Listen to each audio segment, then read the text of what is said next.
Boa noite, bom dia, boa tarde, tudo bem com vocês? Espero que esteja, se não tiver, vai ficar, para a glória de Deus. Está lendo aqui uma palavra para o nosso coração. Sem menosprezar os demais escritores do Novo Testamento, indiscutivelmente, o apóstolo Paulo foi o maior teólogo cristão e doutrinador do cristianismo. Sua carta, baseada na fidelidade aos ensinos de Cristo, lançaram os fundamentos da doutrina cristã. Embora Paulo não tenha convivido fisicamente com Jesus, ele recebeu toda a revelação do próprio Cristo para pregar o Evangelho sem se opor aos ensinos dos outros apóstolos.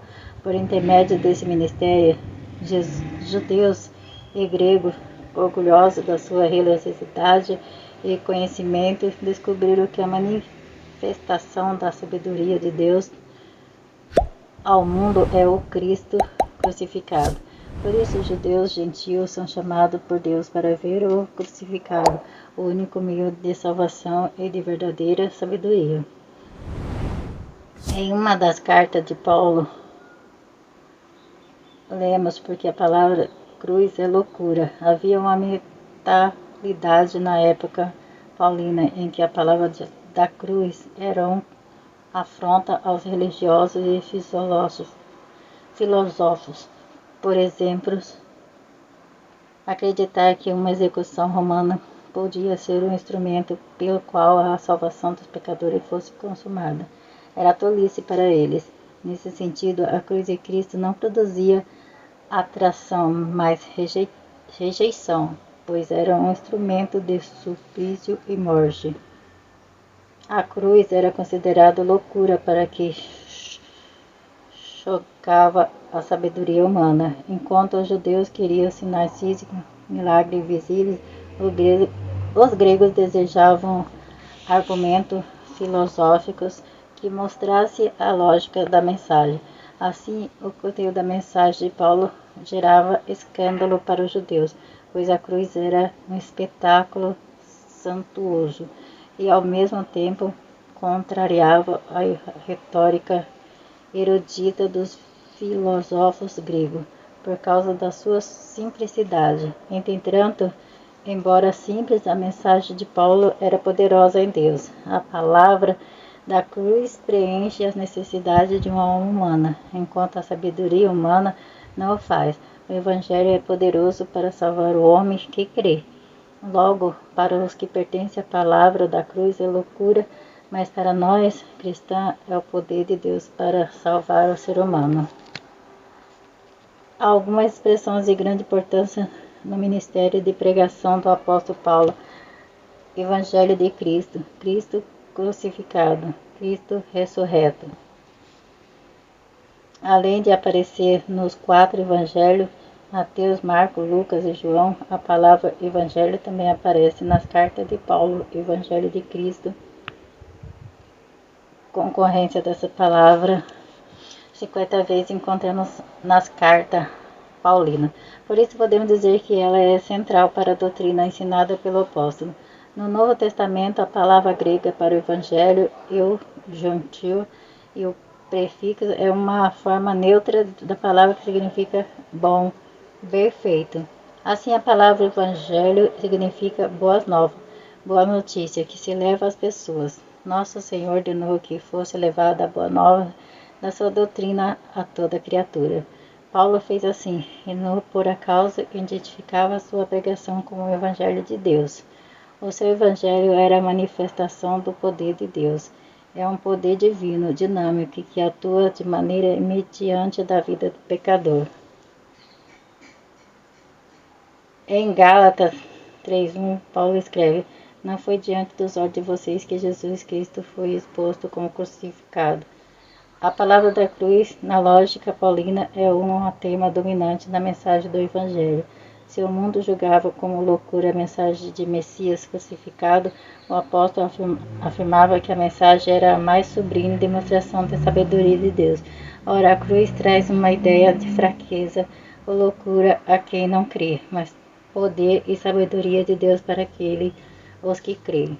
no Senhor. Esse contraste entre a sabedoria e a loucura está presente na mensagem de Paulo. Os homens não conseguem alcançar a sabedoria divina, pois estão escravos do pecado, e por isso, para eles, essa sabedoria é loucura. Por isso que o Evangelho não foi anunciado por mera sabedoria humana, mas apresentando por meio de Cristo, o crucificado. Não podemos deixar de pregar a Cristo crucificado. O tema da expiação dos pecados deve ser mais pregado e ensinado em nossas igrejas. Não há importância na morte de Cristo se Deus não estivesse ressuscitado. Sem a ressurreição, a cruz não teria sentido. Em vão seria a nossa pregação sobre a morte de Jesus.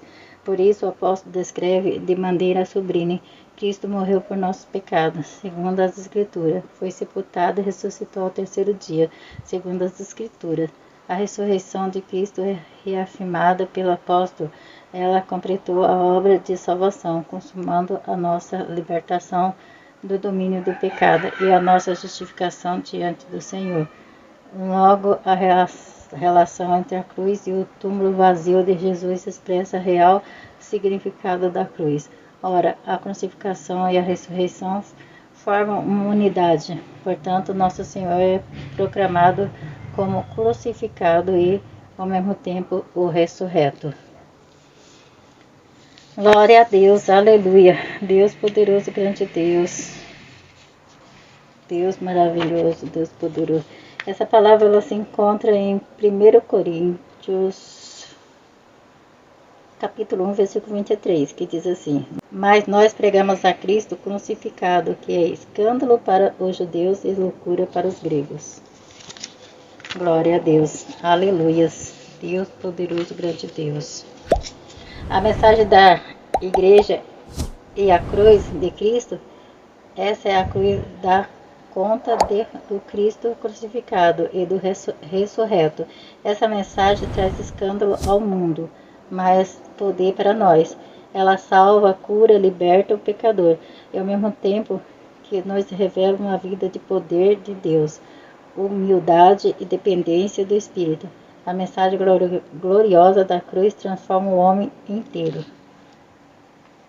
Glória a Deus, aleluia. Deus poderoso, grande Deus. Oremos. Pai amado, Pai misericordioso, ora para essas pessoas, Senhor Deus, meu Pai, que não crê, Senhor Deus, no teu evangelho, Senhor.